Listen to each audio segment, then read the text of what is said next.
When you're getting ready to paint, plan your paint job like it's a ballet.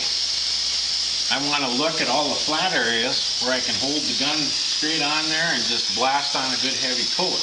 But then I got all these curves and window frames and indents around the wheel wells, more window frames up by the cowl.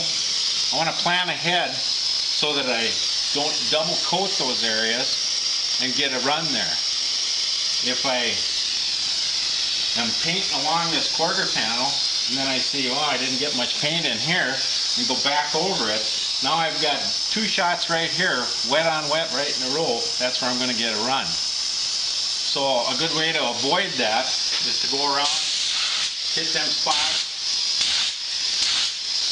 get a little coverage on them, pretty fair, go around like that, then go back and get ready and do the rest of the panel. After that is set for a couple of minutes, it'll still be wet enough when you come back, the next strokes will melt into the edge of it, and then you don't have to go up into the curve and take a chance on double coating and getting a run there. If you're painting across a deck lid,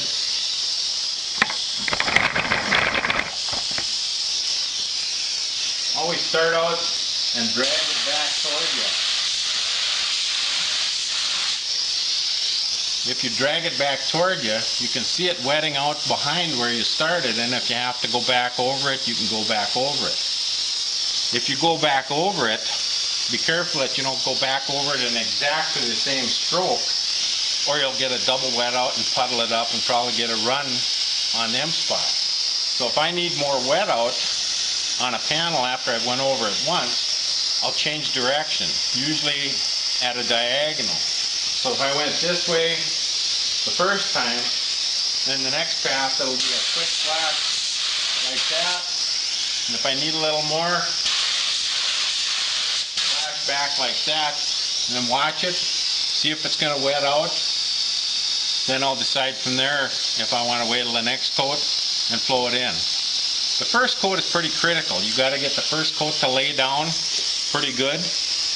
If you don't, you're going to have a hard time getting it wet out with the second coat without puddling it or getting runs in some places.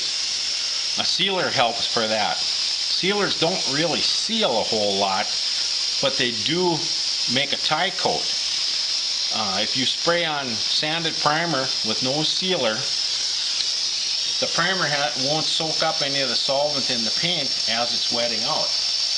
With most sealers, that sealer coat is on there maybe 30 minutes to an hour before you spray, and it'll still absorb solvent. So as you put your first coat down, you can see it wet out, but the solvents are sinking in a little bit, and they're tying it together, and they're giving you an even flash.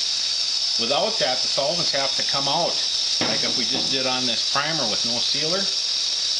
Then we're going to have a little harder job controlling that wet out, because the solvents have no place to go but to stay in the wet paint, and if they don't come out right away, they're going to cause it to stay too wet on some areas, like little ridges or something here, little body lines, and then they'll make it flow and collect, and then you'll get heavy spots and runs.